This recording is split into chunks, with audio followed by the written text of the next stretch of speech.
बिस्मिल्लाहिर्रहमानिर्रहीम। Dear students, अस्सलाम वालेकुम। आज हम क्वाड्रिलेटरल्स एंड इट्स प्रॉपर्टीज़ पढ़ेंगे। क्वाड्रिलेटरल और इसके प्रॉपर्टीज़ हम पढ़ेंगे।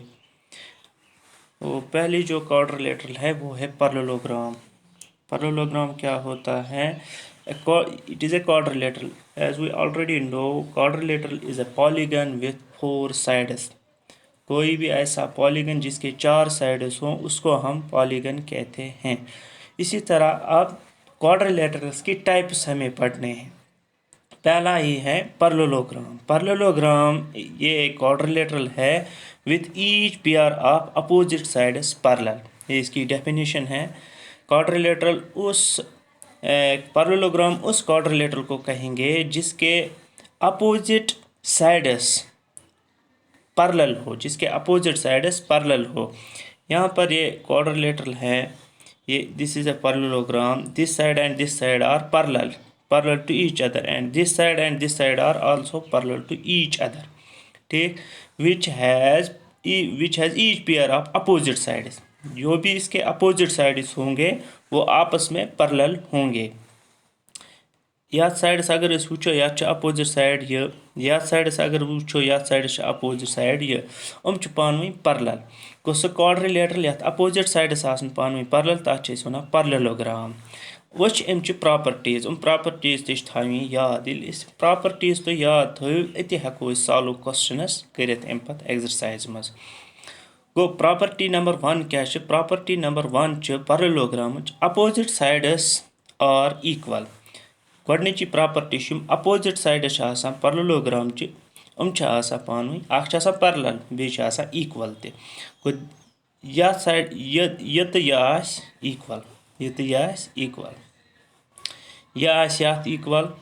ठीक, यह साइड तो यह साइड अपोजिट पैरेलल तो इक्वल तो। ठीक, गई गोडनिच प्रॉपर्टी। दोयम property opposite angles are equal. Parallelograms मज अपोजिट एंगल्स पानवी इक्वल। अपोजिट एंगल यह अपोजिट एंगल यथ एंगल अपोजिट एंगल गो यम अपोजिट एंगल पानवी इक्वल। यह प्रॉपर्टी नंबर 2। अम पे property number 3, diagonals bisect each other. इस क्वाड्रिलेटरल तथ डायगोनल करा bisect each other. What does it mean? अमुक मतलब क्या गो? यह अगर यतस पैरेललोग्राम निमोन, यह नी पैरेललोग्राम।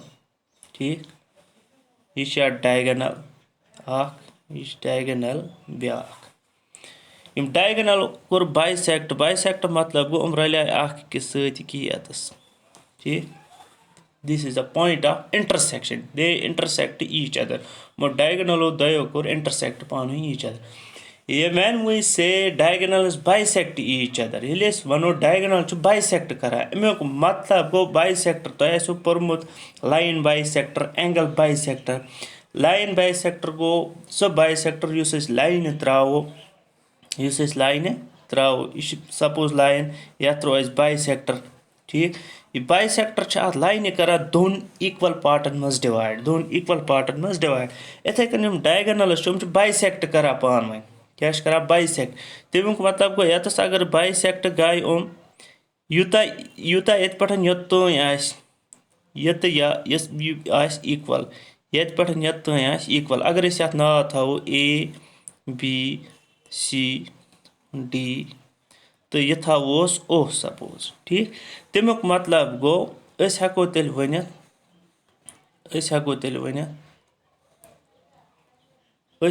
वनित, ये बाइसेक्ट गई यम डायगोनल, तमुक मतलब गो युस OB गस तेल आसुन बराबर कत, यह गस ODS आसुन बराबर। बाइसेक्ट मतलब गो तेल, तमुक मतलब गो बाइसेक्ट गई यह दोन इक्वल पार्टन मज डिवाइड करा बेकिस लाइन। ठीक, युस OC कत गस तेल बराबर आसुन, OC गस तेल बराबर आसुन कत OAS। बाइसेक्टुक माने गो यह, बाइसेक्टुक माने गो यह। अगर कुन लाइन सत बेकिस लाइन बाइसेक्ट करो, तमुक मतलब गो सह बेकिस लाइन करा डिवाइड दोन इक्वल पार्टन में, दोन इक्वल। गो यह थर्ड प्रॉपर्टी डायगोनल बाइसेक्ट करा पानवे। दैट मीन्स अमि पत्तु यह अथ प्रॉपर्टी नंबर प्रॉपर्टी नंबर 3 अमि पत्तु स्पेशल टाइप्स ऑफ parallelograms कहीं स्पेशल टाइप्स ऑफ parallelograms बे यथ मज rhombus क्या rhombus यह अत वनो यह parallelogram गोड parallelogram क्या गई parallelogram गई सह quadrilateral यथ अपोजिट साइड्स आसन parallel गो वनो तेल rhombus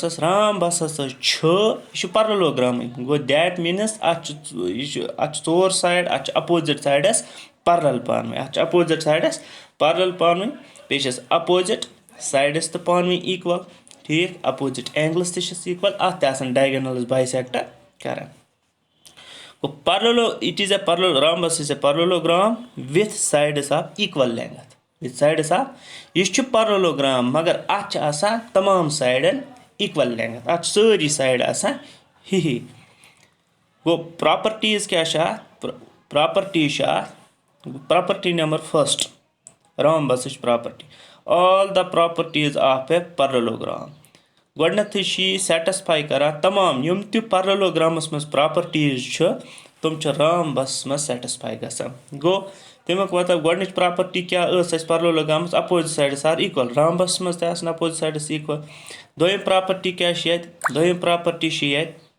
Doyam property opposite angles are equal गो ये अपोजिट एंगल्स इक्वल rhombus मज ठीक अमि पत्तु त्रेयम प्रॉपर्टी क्या डायगोनल्स बाइसेक्ट ईच अदर गो rhombus मज डायगोनल बाइसेक्ट करा पान वे मगर ये क्या करान डायगोनल बाइसेक्ट ये ब्या property number 2 diagonals are perpendicular to each other हम बाइसेक्ट करा मगर ये हम बाइसेक्ट करा ततस बनावान 90 डिग्री एंगल गो हम बाइसेक्ट करा कतस एट राइट एंगल पे मिसाल के तौर पर यह जन त्रो इत त्रो डायगोनल ये त्रो डायगोनल ठीक ये हम डायगोनल पान वन रलान कि ये बनावान राइट एंगल क्या बनावान राइट एंगल वो डायगोनल अत बाइसेक्ट करा rhombus कतस एट राइट एंगल्स गो यह प्रॉपर्टी parallelogram सेकंड ब्या quadrilateral अमि पत्तु ब्या special in one special types of parallelograms क्या सारी parallelograms तम पत्तु रेक्टेंगल वो रेक्टेंगल क्या गए rectangle parallelogram rectangle is also a parallelogram with a right angle गो यह parallelogram मगर अत प्रथ का एंगल राइट एंगल प्रथ का एंगल 90 डिग्री ठीक गो बाकी parallelogram यानी कि अत opposite sides equal opposite sides parallel opposite angles equal ठीक डायगोनल्स अत बाइसेक्ट करा मगर यह सो parallelogram यथ प्रथ का एंगल 90 डिग्री राइट एंगल यथ प्रथ का एंगल राइट एंगल अत एंगल ते राइट एंगल यह एंगल ते राइट एंगल यह एंगल ते राइट एंगल यह राइट एंगल गो यह parallelogram with all angles with a right angle ठीक अमि पत्तु अत प्रॉपर्टीज गोडनी property number 1 all the properties of a parallelogram यम त प्रॉपर्टीज parallelogram तुम फॉलो करान कुस रेक्टेंगल गो तुम सारे रेक्टेंगल मज दोयम each of the angles is a right angle दोयम प्रॉपर्टी रेक्टेंगल अत प्रथ का एंगल राइट एंगल यानी कि 90 डिग्री प्रथ का एंगल त्रेम property diagonals are equal diagonals rectangle diagonals त्रावान अत 2 डायगोनल्स तुम पान वन इक्वल तुम सेम साइज युस डायगोनल त्रो यह डायगोनल तो यह डायगोनल हम सेम साइज गो यह रेक्टेंगल अमि पत्तु ब्या तथ वनान स्क्वायर तथ क्या वनान स्क्वायर गो स्क्वायर स्क्वायर तो स्क्वायरस वनो तेल हेको वन स्क्वायर हसा रेक्टेंगल मगर यह सह रेक्टेंगल ये सारी साइड्स इक्वल सारी sides equal it is a rectangle with sides of equal length rectangle क्या गए रेक्टेंगल parallelogram तथ प्रथ का एंगल 90 डिग्री गो स्क्वायरस क्या वो स्क्वायरस वो रेक्टेंगल मतलब गो अत सारी एंगल्स 90 डिग्री सारी एंगल स्क्वायरस 90 डिग्री यह rectangle with all sides of equal length मगर अत सारी साइड इक्वल स्क्वायरस सारी साइड्स आसान सेम बेश प्रथ कह एंगल 90 डिग्री प्रथ कह angle go it is a rectangle with all sides of equal length ठीक गो युस अमिक प्रॉपर्टीज पैरेललोग्राम तमाम फॉलो करा तमाम पैरेललोग्राम युस प्रॉपर्टी सह फॉलो करा को square बेयुस rhombus and rectangle all the properties of a parallelogram rhombus and rectangle ठीक यम तो पैरेललोग्रामस मज प्रॉपर्टी rhombus मज प्रॉपर्टी या रेक्टेंगल मज प्रॉपर्टी तुम फॉलो करा स्क्वायर वो रूद अत सवाल चूंकि स्क्वायर तो बे rhombus स्क्वायरस ते सारी साइड इक्वल rhombus ते सारी साइड इक्वल फर्क क्या तेल हो डायगोनल बाइसेक्ट करा स्क्वायरस ते डायगोनल बाइसेक्ट करा ठीक rhombus डायगोनल बाइसेक्ट करा at 90 degree at right angles square diagonal bisect गसा बे पान इक्वल पान इक्वल वो फर्क क्या स्क्वायरस तो rhombus स्क्वायरस प्रथ कह एंगल सेम यानी कि प्रथ कह angle 90 degree right angle but use rhombus rhombus प्रथ कह एंगल राइट एंगल कि this is the difference between rhombus and square न स्क्वायरस सारी साइड ही rhombus सारी साइड ही जो तिस क्वाड्रिलेटरल इन सिमिलैरिटी बासान मगर फर्क ये कि हो प्रथ कह एंगल स्क्वायरस राइट एंगल तो rhombus प्रथ कह एंगल राइट एंगल कह अम पे ब्या क्वाड्रिलेटर ये काइट वन काइट गो काइट क्या गए काइट ते quadrilateral with exactly 2 pairs of equal consecutive sides यह सह क्वाड्रिलेटरल यथ एग्जैक्टली 2 पेयर कंजिक्यूटिव साइडन कंजिक्यूटिव या एडजेसेंट साइडन वन तो या कंजिक्यूटिव साइड वन तो गो सह क्वाड्रिलेटरल यथ कंजिक्यूटिव 2 पेयर कंजिक्यूटिव साइडन पान इक्वल कंजिक्यूटिव साइड मिसाल के तौर पर ये क्वाड्रिलेटरल वुस यह साइड तो यह साइड पान वन वनो कंजिक्यूटिव या एडजेसेंट साइड्स गए यम एक्स वर्टेक्सस पे रलान अकिस वर्टेक्स कॉमन कंजिक्यूटिव साइड वनो तुमन साइडन शेयर कॉमन वर्टेक्स करा शेयर कॉमन वर्टेक्स करा या कॉमन वर्टेक्स पान वन गो तुमन कंजिक्यूटिव साइड्स ठीक गो यह साइड तो यह साइड पान कंजिक्यूटिव या वनो एडजेसेंट गो इक्वल अम पत अगर वो अम पत गम पे यह साइड कंजिक्यूटिव साइड यह साइड तो यह साइड गई इक्वल ठीक अगर न यह तेल गई तो यह इक्वल गो 2 पेयर गसन कंजिक्यूटिव साइडन हंद इक्वल 2 पेयर गसन कंजिक्यूटिव साइडन हंद इक्वल ठीक तथ वन काइट तथ क्या वन काइट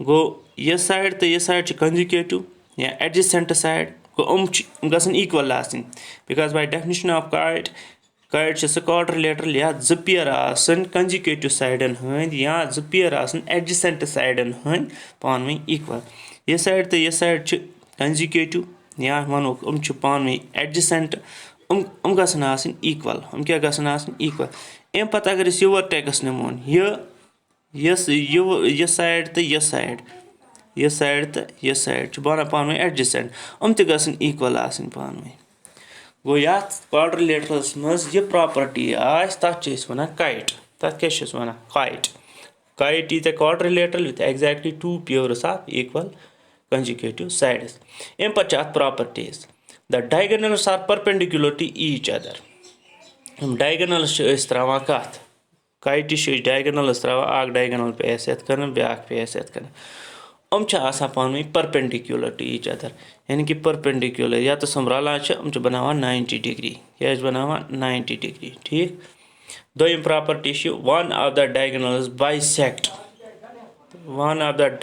बाइसेक्ट ईच अदर तो डायगोनल्स बाइसेक्ट करा पान ईच अदर तम पत property number 3 in the figure angle B is equal to angle B तो एंगल डी गो ये एंगल आ गई कि ये एंगल बी ब्या गई ये एंगल डी पान equal but angle A is not equal to angle C angle A तो एंगल सी पान इक्वल कह गो यम आस properties of quadrilaterals and definition of quadrilaterals ठीक तो अत मज आए गोडनथी parallelogram तम पत आए कहीं स्पेशल टाइप्स ऑफ parallelogram यथ मज rhombus आए यथ मज rectangle आए बे आए square आव kite आए आए कहीं quadrilaterals अम पत ब्या quadrilateral तथ वन trapezium वन trapezium गए सो quadrilateral सो 4 sided polygon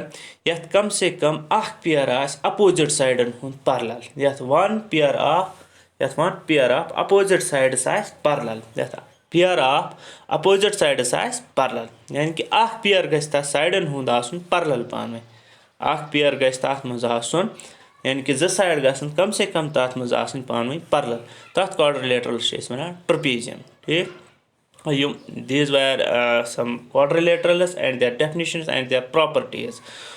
होप ये आपको समझ में आया होगा। इंशाल्लाह कल हम एक्सरसाइज पर आएंगे।